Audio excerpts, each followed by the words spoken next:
Yeah.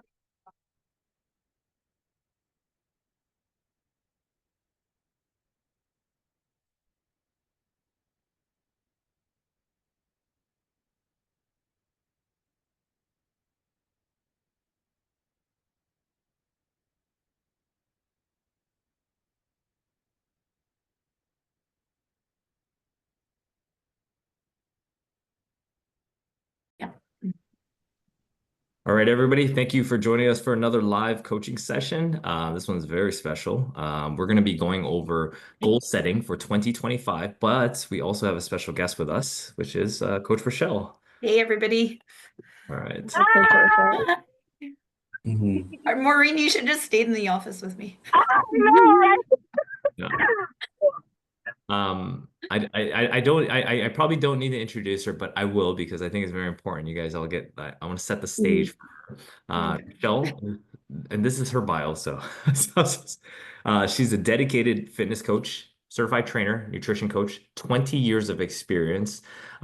She's a mother of two kick-ass girls that are badass in the gym. You should see them go at it.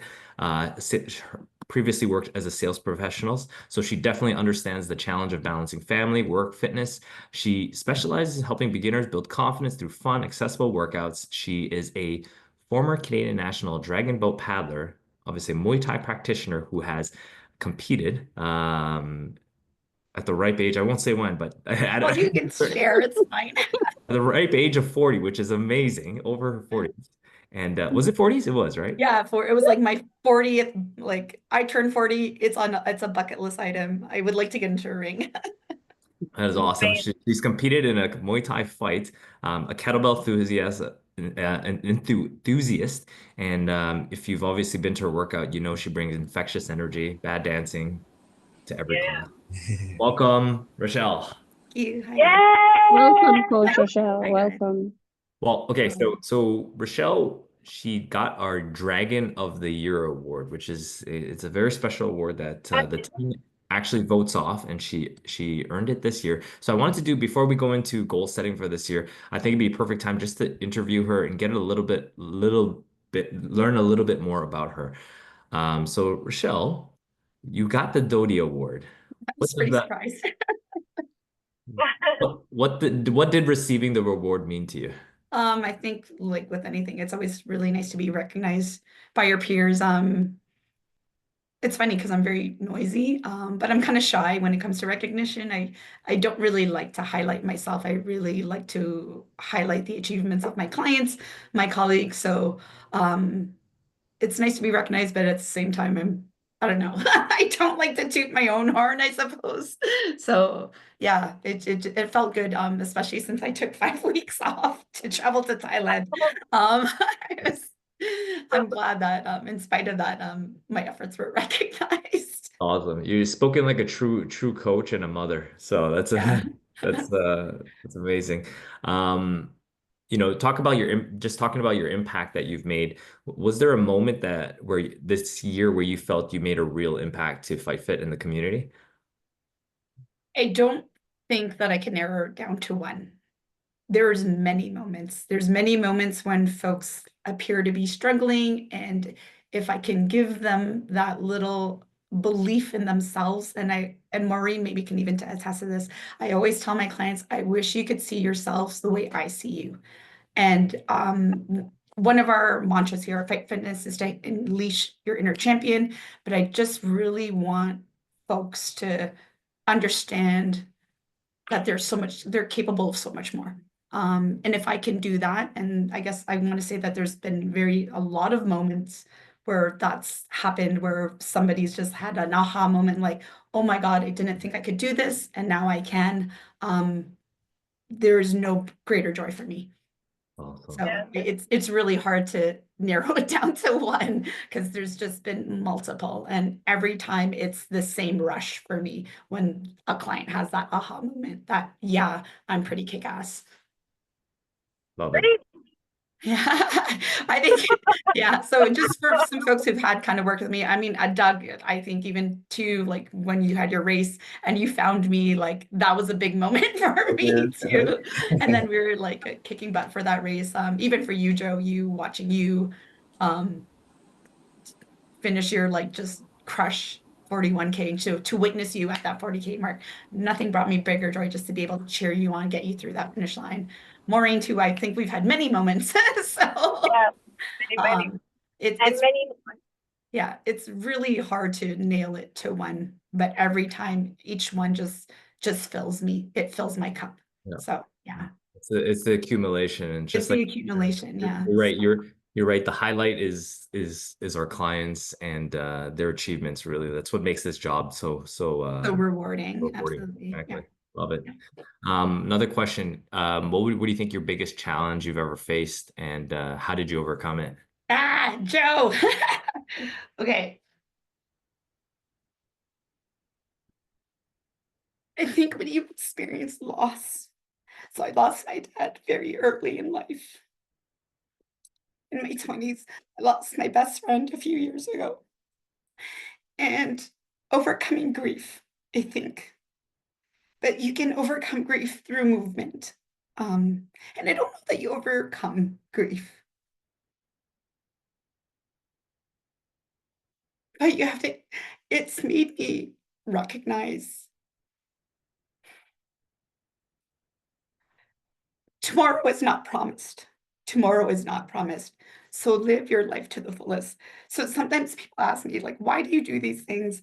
Why do you run? Why do you want to run an ultra? Why do you want to run 50K? Why do you want to run 50 miles? I'm like, because I can. Because tomorrow I may not be able to.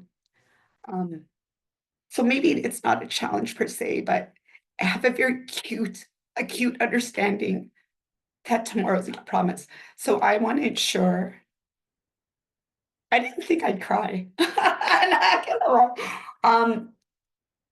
I want to keep moving and do the things and prioritize the things that are important to me. So maybe I don't know if that answered your question, but I think it's huge. Like, yeah, I think with that in mind, you want to make the best of your life. So you really want to focus on where you allocate your time. mhm. Yeah. That's So what mortality does, and it's powerful. It's a huge challenge, right? Because yeah, so you were faced with this, and you had to overcome it in your way, which is yeah. And I think anybody who's ever lost somebody, they know it still exists, but you just live your life like to the best of your ability or yeah. So it's just sort of like I want to move my body in a way that I don't know if I can, like 10 years from now, whatnot. Or I want to ensure that I have a healthy outcome in future. Like I'm mobile, and it doesn't even just come down to like death per se, but if we're talking about what's the word, quality of life, I suppose too, right? And health like span, health span. right, exactly, health span. Like I want to make sure I'm still able to jump. I want to be able to run maybe at 80. I don't know, right? Like sky's the limit. So I think that's why I make such an investment in myself. Yeah, Yeah. it's powerful. And I guess this is a funny one. So we talked about challenges, and I think this was a unique challenge for myself. Working with you, Joe, I guess this is like my first foray into full-time personal training because I had always done it on a part-time level. And it was always more of a side gig, let's say. So prioritizing my fitness, I found I was kind of putting it at the side because I really want to highlight everybody else's fitness. And I think as trainers, sometimes our fitness gets put to the side, where the gym was an escape for me previously, but now it's my workspace. So it felt a little less of an escape. So I had to kind of really hone in on movement again and the movements I liked. And when we talked about accountability, and I came to you, Joe, I was like, Joe, I can design a program for myself, but I know I won't do it. Can you give me one? Because I know if you give me one and I know if you're looking at it, I'm more inclined to do it. So coach, I won't always stress coaches need coaches too. So Joe's put a program together for me. I'm running 4 times a week and I'm weight training twice a week. As per Joe's program, because I know that that's something that's achievable for me. So kind of tying things in. So not that I got lost, but I kind of think sometimes with fitness, there's seasonality to it. Both of my daughters competed on an international level. So I sort of put my my competition or my goals, if you will, just to the side, just temporarily for now, just so I can focus on them a bit more. So yeah. Yeah. Did I go off on a We talked, tangent? it's all good. I want to summarize it. I think there's some There's so much there. powerful things there. Like you experience loss, and that just put things into perspective. That's what it sounded like. Yeah, I think a lot of people run into that. Like we have a lot of clients that come in and they get diagnosed with something. Someone they know has suffered from something, and that's the click in their mind to say like, I have to do something. So yeah, it's a huge challenge, and it's one that sounds like you've overcome. Um, the second thing I think, like you talked about, like coaches needing coaches, it's a huge thing, and accountability. And I look at fitness, and I've always used this analogy. It's a volume dial. It's not an on-off switch. So it's, when times are busy, your kids are, taking up a lot of your time, you got to dial it down. But when you have more time, you dial it up. So yeah. love those two things. I'm gonna bring it back to some questions because I want to get through all these, and we want to get Sure. into goal setting. But two more. Actually, I'm gonna leave this last one actually because I want to have time for the goal setting stuff. What's one goal that you have, like say for example, next year for either Ah, yourself yeah. or for the team or from Fright Fit? For myself. Okay. I'm kind of debating two goals because I'm turning 50 next year. Okay, I'm turning the big 50. So one of two things. When I turn 50, I enter a new age bracket for Boston qualifiers. So the times are different. So I'm toying between right now either a 50-mile run or trying to qualify for Boston. Love it. Love it. You and me, same. I Rochelle, know, right? I never, I hit the 40 bracket this year, so I get Yes. a little bit slower time too. So I might be able to do it this So we year. get a little bit of a slow, I get more time, I have a slower time to hit. So it Love might it. be more achievable. So we'll Love see. But it. definitely I think the 50 miler is probably going to be on my bucket list. I think Sean told me he'd run it with me. So we'll see. Awesome. Yeah. Awesome. So that leads perfectly into just Mhm. want to again thank you so much for sharing. I think Yeah. we learned a little bit more about you and some of the challenges that you faced, and but I really want to give some value to everybody and just really talk about goal setting because this is like the opportune moment to do it, given it's the beginning of the year for a lot of people. Maybe it has been a slow start in January for some people. Um, and I hopefully listening to your story and listening to your journey reminds us that success is not random and it comes from setting really clear goals and really taking Mhm. actions. So I want to talk about goal setting a little bit more, but did you know there's a study that showed that written goals increase your success by 42%? I So believe it. statistically increase. And reason why creates clarity, obviously creates motivation, but it also helps you track progress. So I want everybody to do a big favor. I just want some if anybody has a goal for the year, maybe type it into the chat. Because writing it down will make it 40%, 42% more likely to achieve. So when you have a chance, type it into the chat. But I'm going to jump into the three-step goal setting framework that we have here. So number one, you want to set SMART goals, and SMART stands for specific, measurable, achievable, relevant, time-bounded. So example for Rochelle, perfect SMART goal was, I want to qualify for Boston at a specific time, right? Do you have a goal for the 50 miler by any chance? No, that one was just to finish. But I know that in order to finish it, I've got to put in a lot of kilometers. So yeah. But typically whenever I am planning for a race, I'll have some sort of like right now I'm in a build phase. So I've got like right now I have an ultra plan for May. So I'm working with that right now. I'm just base building and then I'll start to get into like very specific long runs and so on. But usually I have it mapped out, 4 months in advance. This is my program and I have to make time for it. And it's a non-negotiable. That is awesome. So not only is it smart, it leads to step number two, which is create an action plan. Yeah. That's exactly what Rochelle did. It's really breaking those goals into smaller, actionable steps. Mhm. Like Rochelle said, having a plan, having something that's laid out 4 months in advance where your workouts are set and scheduled, um, Mhm. a weekly running schedule. Use my example, for example. I do the same thing Rochelle has. I'm training for an Ironman in August. My phase doesn't start until February 24th. So I know the exact week that I have to start building. So having a plan is essential. Mhm. Which goes to the third step, which I think Rochelle touched on with coaches need coaches, is Yes. to build accountability and Mhm.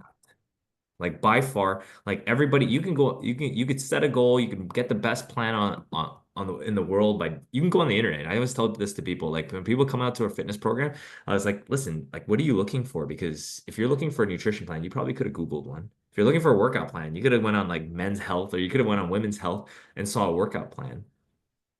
But really, the missing link for goal setting is accountability.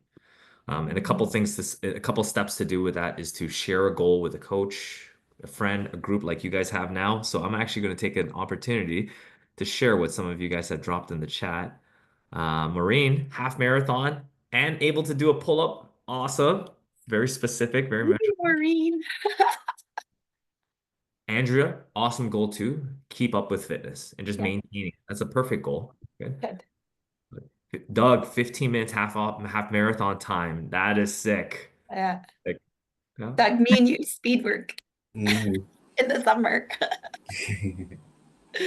And those are and that's one way to have your goals and help you guys stay accountable is just sharing it with others. Yeah.